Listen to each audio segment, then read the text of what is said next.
Alexander the Great, Genghis Khan, the British Empire, the Soviet Union, the United States of America. 5 of the most powerful military forces in the history of the world, and every single one of them walked into Afghanistan and came out broken. There's even a name for it, the graveyard of empires. So what is it about this landlocked, mountainous, seemingly poor country that has humbled every superpower that dared to conquer it? Today, we're going to find out. And the truth is far more fascinating than you think. Before we talk about armies and empires, we need to talk about the land. Because Afghanistan's geography is the first and greatest defender of its people. The eastern part of Afghanistan is entirely mountainous, and the Hindu Kush range, with peaks above 20,000 feet, bisects the entire country. What is not mountainous is largely desert, restricting settled communities to a few fertile river valleys. Think about that for a moment. You can't march a conventional army through 20,000-foot mountain passes. Your supply lines get cut. Your vehicles can't move. Your soldiers freeze in winter and roast in summer. Invasion routes are limited, and defenders can easily plug or threaten key passages through the mountains, such as the Panjshir Valley and the Khyber Pass.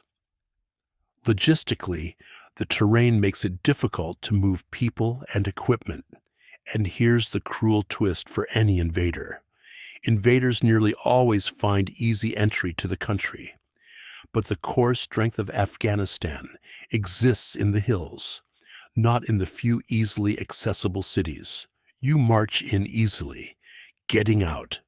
That's the problem. The terrain is only half the story. The other half is the people themselves. The Pashtun people, Afghanistan's dominant ethnic group, are the world's largest remaining tribal-based society, and local rules or rivalries count for more than any central government. These are people who have been warrior tribes for thousands of years, for whom fighting is not just a skill. It is a culture, a code of honor, a way of life. In 1809, a British diplomat named Mount Stuart Elphinstone traveled to Afghanistan and met an elderly tribal leader. He tried to convince the man of the benefits of a firm central government and peace. The old man's response has echoed through history. We are content with discord. We are content with alarms. We are content with blood. But we will never be content with a master. That one sentence explains more about Afghanistan than 1,000 history books. The people of Afghanistan have nowhere to go and can fight their whole lives, a luxury that outsiders simply do not have.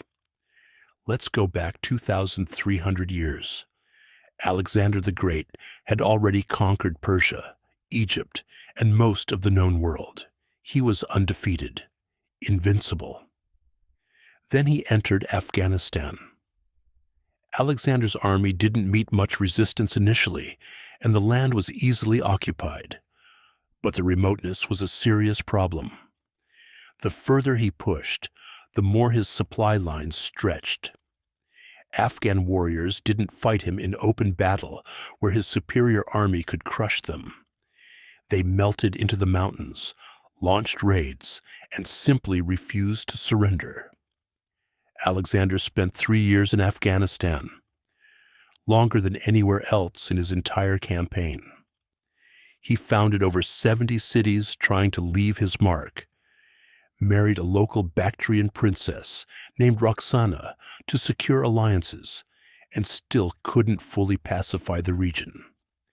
The Greek influence in the region actually remained for centuries after Alexander's death, until it was slowly overcome by the Kushan, an Indo-European nomadic people who conquered the land in the 1st century CE. Even the Greeks who stayed eventually got absorbed and replaced. That pattern, conquer, struggle, leave, get absorbed, would repeat itself over and over again. Fast forward to the 19th century. The British Empire controlled nearly a quarter of the entire world. They had beaten Napoleon. They had conquered India. Surely Afghanistan would be no problem. They were catastrophically wrong. The British Empire fought 3 Anglo-Afghan wars in 1839 to 1842, 1878 to 1880, and 1919, and failed to maintain stable long-term rule. The First Anglo-Afghan War ended in one of the most humiliating military disasters in British history. An entire British army of over 16,000 soldiers and civilians retreated from Kabul in January 1842, and only one man made it back alive to the British garrison at Jalalabad. One man. The rest were killed in the mountain passes by Afghan tribal fighters. As the British learned in their 1839 to 1842 war in Afghanistan, it is often easier to do business with a local ruler with popular support than to support a leader backed by foreign powers. The costs of propping up such a leader eventually add up. Britain fought 2 more wars after that, won some battles, lost the bigger game, and eventually granted Afghanistan full independence in 1919. The empire that ruled the world couldn't hold one mountain.